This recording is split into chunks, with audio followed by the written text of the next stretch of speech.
I keep telling myself that sleep is gonna feel even better after I've done some good work.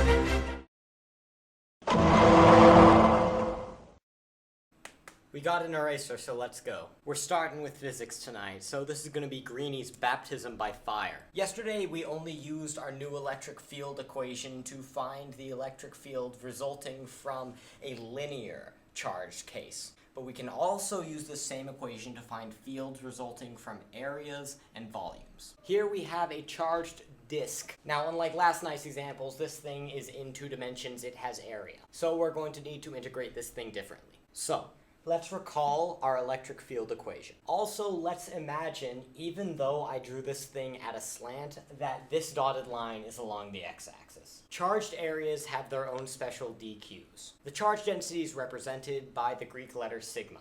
So dq is equal to sigma times the change in area dA. For a curved surface, sigma is equal to 2 pi r dr. So we know because of this, we're going to be integrating along the radius of this thing. So what does that look like? Even though I had the wrong thing written, I said the right thing.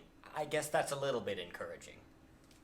To make this a little bit easier to understand, let's draw a face-on view of this disk. So we've drawn a dotted circle that is inside the disk. This is going to be our dr. And the distance from the point P is going to be related to this dr. Alright, this was a bad idea. I can't figure this out right now.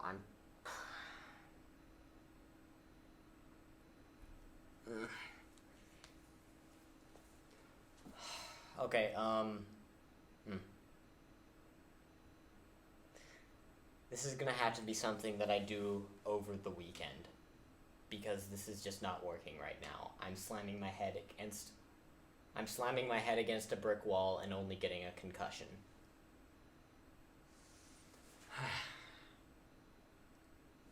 So,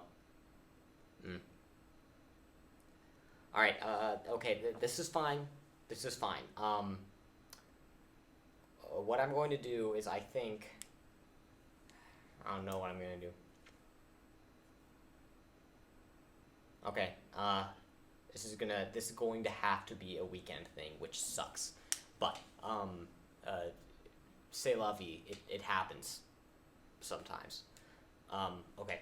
So I guess I wasn't planning on being able to study public policy tonight because I thought this was going to take up all the time, but I can't figure it out. So all right, future me problem, public policy time. Yay!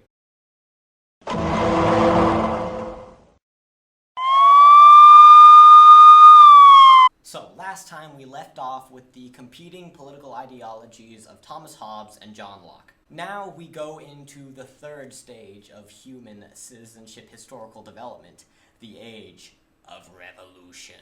It is during this time that a lot of the entrenched social hierarchies begin to get questioned. I mean, why is all the lawmaking and policy power in the elite class?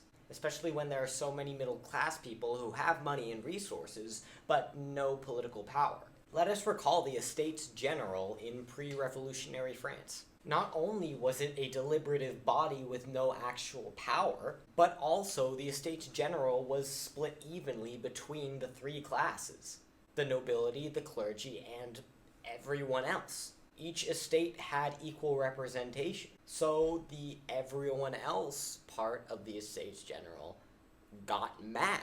So we get documents such as the Declaration of the Rights of the Man and the Citizen of 1789.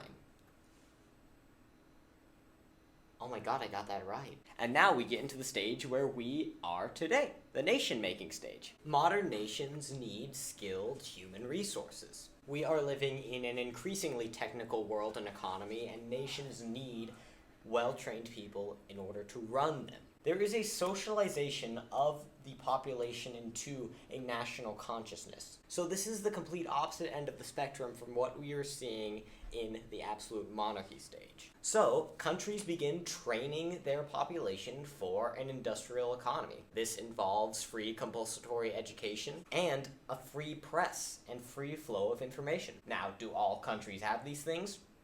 No, but these general ideas are starting to form in some of the more developed nations. And now, because of the increase in communication technology, something that has been there all along begins to be exacerbated. Citizens realize that they have common interests with one another.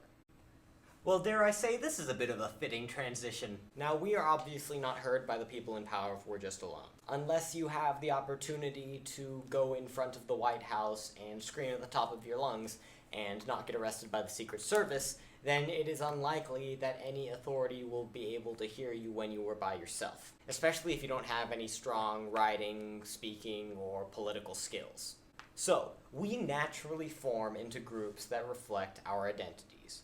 Whether these identities are based off of race, off of creed, off of sex, off of political leaning, doesn't matter.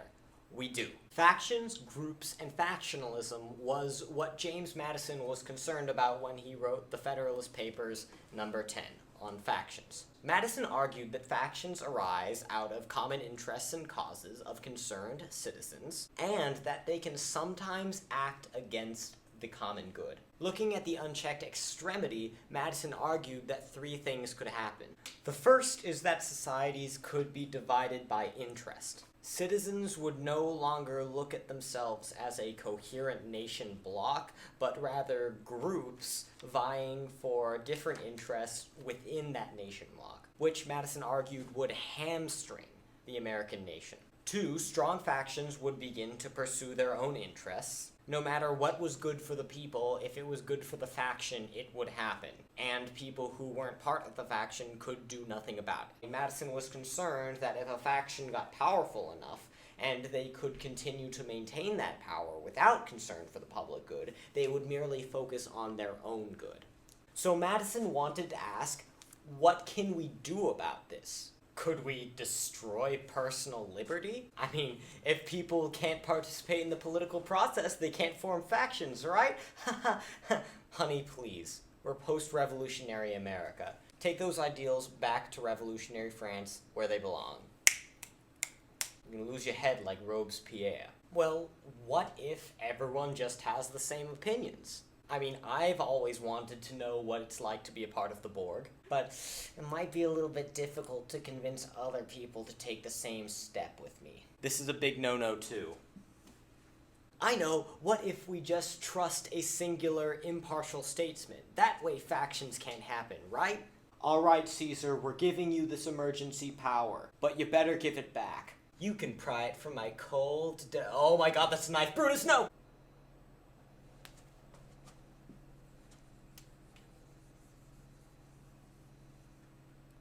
Let's table that one, shall we? So, what about direct democracy? Oh, now you're just asking for factions to come and bite you in the ass, ain't you? If you are for direct democracy, Madison argues, then you are fine with putting our fledgling nation at risk of populism and groupthink, which to Madison was absolutely unacceptable. So none of these options work.